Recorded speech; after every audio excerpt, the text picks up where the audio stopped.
Snow White sat quietly at the edge of the windswept fields, her slender hands resting on the arms of her wheelchair. Her dark hair, tied back with a red ribbon, danced in the breeze. The vast landscape before her stretched endlessly, a sea of golden grass beneath a sky brushed with soft clouds. Though her legs had not moved in years, her spirit still wandered through memories of freedom, of galloping horses, of laughter carried by the wind. She had once lived for motion. Horseback riding had been her soul's rhythm. But everything changed after the accident. Now, her world was smaller, quieter. Her home was filled with the scent of old books, sunlight warming the wooden floors, and portraits of the past. Yet, every morning, she wheeled herself to the same spot, where the earth met the sky, and let the silence speak to her. Then, one morning, the silence broke. From the horizon came a figure, dark, powerful, untamed. A wild Mustang. Snow White blinked in disbelief. The horse moved with grace and caution, nostrils flaring, hooves silent in the soft grass. It stopped not far from her, watching her with eyes that shimmered like polished onyx. Her breath caught. Wild horses never approached people, and certainly not this close.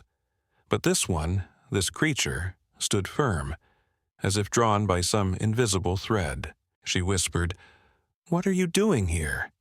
Her voice trembled with wonder. The Mustang's ears flicked. For a moment, she could have sworn it understood. Then, just as quickly, it turned and vanished beyond the hill. Snow White sat frozen.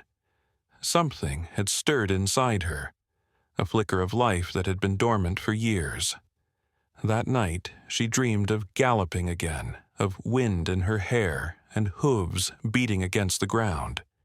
She didn't tell anyone, afraid they'd dismiss it as fantasy, but the Mustang returned. At first, it came only to the edge of her field, standing in silence like a sentinel. Then it grew bolder, stepping closer each time. Snow White began to leave water in a shallow bucket at the boundary, whispering greetings through the wind. She named him Shadow. His coat was dark as dusk, blending with the fading day. Days passed, then weeks. Shadow began to linger, grazing near her home, always keeping her within sight. She spoke to him, softly, like to an old friend. "I used to ride, you know," she would say. "I used to fly." And somehow she felt he listened. Her cousin Lily, who visited weekly to bring groceries and help with chores, remained skeptical. "Are you sure it's real?" she asked. "You don't think maybe you imagined it?" Snow White only smiled. "Sometimes the wild recognizes what's been broken, and maybe it sees something in me." Not everyone in town shared her enchantment. A local rancher named Cole spotted the horse and warned her, "That Mustang's going to spook someone's herd. If it gets too close to people, someone'll take action." She nodded, but said nothing. Inside, fear began to bloom. She knew what happened to Mustangs that ventured too close to human territory. Trapped, relocated, sometimes worse. Shadow's visits became a ritual. Every morning, Snow White waited, heart quietly hoping. And every morning, Shadow came. One afternoon, she offered a carrot. Her hand shook as she held it out. The Mustang hesitated, nostrils flaring. Then, gently, he stepped forward and took the treat, his warm breath brushing her palm. She laughed, a pure, ringing laugh. It startled even her. It had been so long. From that day forward, he began to trust her more. She brushed his coat with long, careful strokes. She whispered stories to him, songs from her childhood. Shadow stood still, his eyes half-lidded and calm, but the peace didn't last.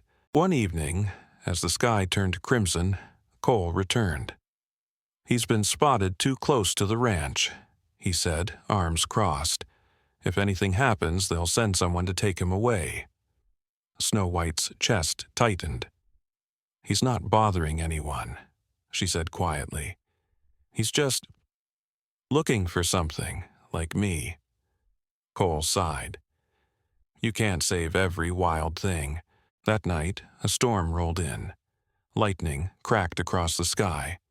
Wind howled through the fields. Rain beat against the windows like fists. Snow White couldn't sleep. Shadow hadn't come that day. Her gut twisted. At dawn, the storm passed. The world was soaked, silver with dew and silence. Then she saw him. Shadow limped from the distance, his coat drenched, his steps uncertain. When he reached her porch, she gasped. A long gash stretched down his front leg, likely from debris in the storm. "Oh no," she whispered, wheeling herself to him. He didn't flinch as she pressed a towel to the wound. He simply looked at her, eyes deep and still. Snow White tended to him for hours, cleaning the wound, wrapping it gently. Her hands moved with a calm born of love. Word spread fast. Some neighbors offered help. Others, like Cole, returned with warnings. "You're taming him," he said. "He'll lose what makes him wild. And if someone reports it, they'll come for him."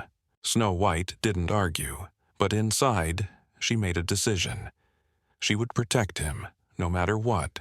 Shadow's leg healed slowly. Every day she sat beside him, feeding him, brushing his mane. With each visit, her soul felt stronger. For the first time in years, she didn't feel fragile. She felt needed. Then came the final blow. Cole returned. "They're sending a team," he said grimly. "Next week, they're going to capture him." Snow White stared at him. Her hands tightened on her wheels. "No," she whispered. "There has to be another way." When Lily visited that day, Snow White told her everything. Lily listened, then said, "There's a sanctuary, not far, for Mustangs. Maybe they'll take him." They called. The sanctuary agreed, if the horse could be transported safely. Over the next few days, they planned. A vet volunteered. A trailer was rented. Snow White spent hours with Shadow, gently preparing him. On the day of the move, the team arrived quietly. The Mustang paced nervously. But when he saw her, only her, he calmed. "It's okay," she said, tears in her eyes. "You'll be free." Shadow stepped into the trailer. The door shut behind him. Snow White sat on the porch, watching the trailer disappear over the hills. Her heart ached with every turn of the wheels. The silence afterward was unbearable. Days passed, then a week. Then a letter from the sanctuary. "Come visit." The following weekend they drove. The land was open and wild. Horses ran freely. When they reached the enclosure, Snow White's breath caught.